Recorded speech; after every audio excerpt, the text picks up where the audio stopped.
Hi everyone, welcome back to Learn With Me. I'm Deborah Hanson, and today we're going to be looking at AP Psychology 5.1 Introduction to Health Psychology, but we're going to look at the second CED question. If you want to see the first one, it's on a separate video, and I'm also going to do the other two. There are 4 CED questions for this section of 5.1. So before we get started, thank you to everybody who's subscribed to the channel. Numbers are going up. It's so great. Thank you so much. I'm not sure how all of this works, but apparently if you hit the like button and the subscribe button and you leave me a comment, that really helps me a lot. So if you can do that for me, I really appreciate it. Okay, let's get started. So on this slide, you're going to see the key terms for 5.1, and this is for all 4 CED questions for 5.1. These are on a separate video where I go through the definition and real life example to help you understand each of the words. I always say the key terms are the key to the 5. You have to memorize them. You have to know them so that you can apply them on test day in an MCQ or an FRQ. Super important, guys. Okay, you got to do that. Okay, now let's keep going. So the second CED question for 5.1 is explain how stress applies to behavior and mental processes. So in this video, I'm going to break that all down for you with all the essential knowledge that the College Board needs you to know for exam day. So have you ever felt pressure before a big test, but somehow you perform even better? Or on the other hand, you felt so overwhelmed you couldn't even focus at all? Well, that's because not all stress is the same. And in this video, we're going to break down stress, its types, and how it impacts our behavior and mental processes. So we're going to start off by saying, what is stress? Well, stress is your body's natural response to challenges or demands, also known as stressors. It's how our body prepares to handle situations, whether they're minor inconveniences or major life events. How does it work? Well, when you experience stress, your body releases hormones like cortisol or adrenaline to help you respond. And this fight or flight response is useful in short bursts, but long-term stress can negatively impact our health and well-being. So stress isn't always bad. It just depends on how we experience it and how we manage it. Okay, so let's look at 2 different types of stress. We're going to talk about eustress. That's positive stress. So eustress is the motivational kind of stress that helps you perform better. So for example, feeling nervous before a big game or a presentation or a test, but that nervous energy just helps you focus more and perform better. Why is it beneficial? Because it boosts your motivation, it increases your alertness, and it enhances your performance. Now let's look at the negative stress, distress. So distress is when stress becomes too overwhelming, making it hard to properly function. So for example, having constant work deadlines, financial struggles, or relationship problems can cause distress. So why is it harmful? Well, it leads to anxiety, poor concentration, and even physical health issues like high blood pressure. So some stress can be helpful, but too much stress can negatively affect our mental and physical health. So stress is a normal part of life, but knowing the difference between eustress and distress can help you manage things better.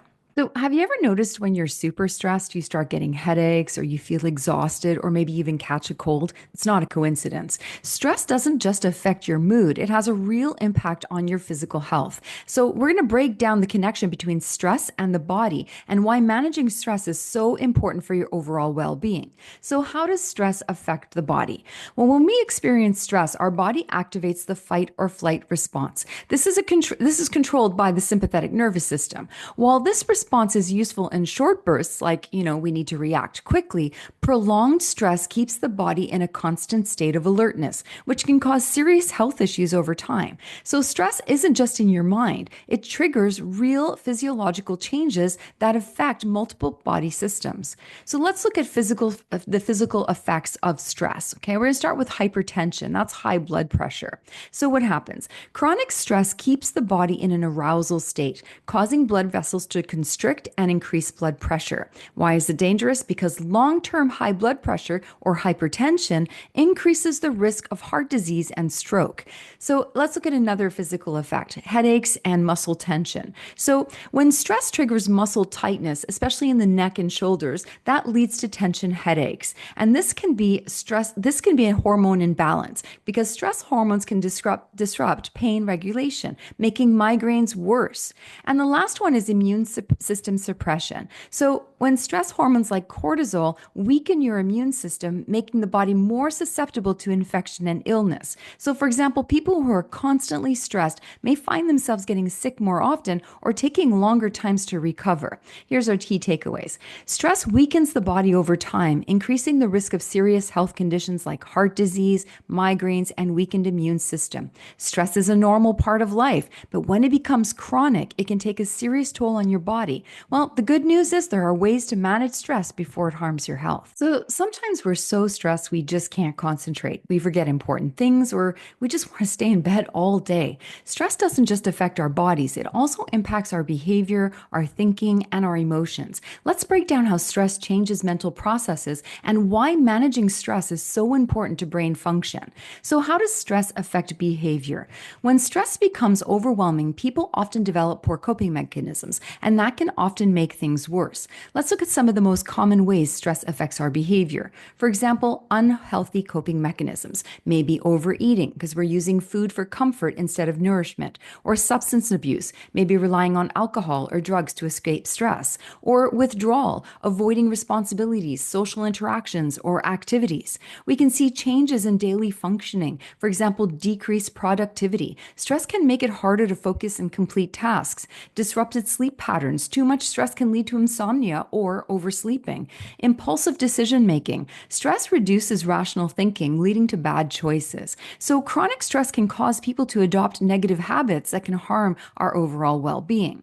So, how does stress affect thinking? Stress doesn't just change behavior, it also alters the way we think and process information. And this is especially dangerous when stress becomes long term. So, we have common cognitive effects on stress. So, we have difficulty focusing. Stress makes it hard to concentrate on tasks. Memory impairment. Chronic stress damages the hippocampus, a brain region that involves memory.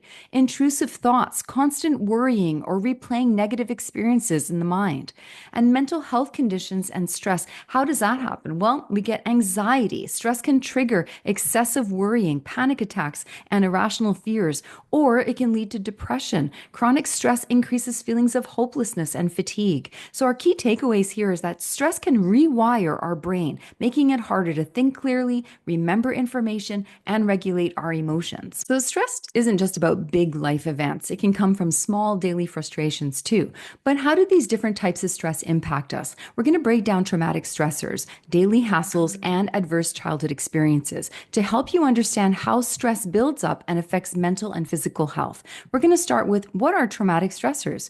Traumatic stressors or traumatic events are life-changing experiences that cause intense fear, anxiety, or distress. And these can include things like natural disasters, earthquakes, hurricanes, wildfires. It can be an accident like a car crash or a severe injury. It can be violence and abuse, assault, war, or just witnessing a trauma.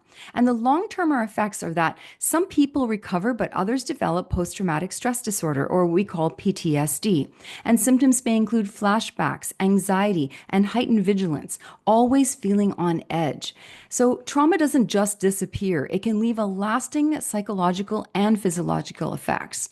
So let's look at daily hassles. Not all stress comes from major traumatic events. Daily hassles are the small, everyday frustrations that build up over time, such as traffic jams making you late, or arguments with your friend or family, or school deadlines and homework stress. So even though daily hassles seem small, they can accumulate over time and wear you down both mentally and physically. If you're constantly dealing with minor stressors, your body stays in a state of tension, increasing the risk of burnout, anxiety, and even chronic illnesses. So small stressors, they can add up, and learning to manage them really can prevent long-term exhaustion.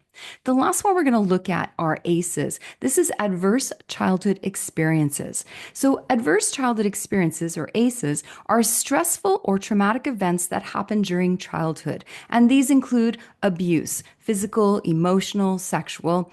This is also neglect or household dysfunction. So substance abuse, domestic violence, absentee parents. So why is this all important? ACE disrupts brain development, making children more vulnerable to mental and and physical health issues later in life. And research shows that people with a high number of ACEs are at increased risk for chronic diseases such as heart disease or diabetes, depression and anxiety disorders, substance use disorders like alcohol and drug abuse. So early stress can rewire the brain, making it harder to cope with future challenges. The effects of childhood trauma can last a lifetime. So this is just to say that stress comes in different forms, from traumatic events to daily frustrations, and each can impact our health in serious ways. So understanding stress helps us learn how to manage it before it takes control. So far we've learned a lot about how we deal with it and what it is. So let's look at our key takeaways about managing stress. One, we need to be recognizing stressors. We need to understand the difference between eustress and distress. We need healthy coping mechanisms. We need to learn relaxation techniques like meditation and deep breathing, exercise, social support, family support, and then seeking therapy when necessary. It's very important for stress management. So why does this all matter? Because by managing stress effectively, individuals can protect their mental processes, improve behavior, and maintain better physical health. So that's all the essential knowledge you needed to know for the second CED question. Explain how stress applies to behavior and mental processes. Hopefully you found that helpful. If you did, hit that like button for me. And if you haven't subscribed to the channel already, please do so. I know it really helps me a lot and I do appreciate it. And I love the comments. So if you have a comment, you can just comment below. And also, if you need the link to all of these slideshows, the study notes, the teacher guides, the workbooks, everything, you'll find the link below in the description. Thank you so much for listening. Have a great day. See you next time.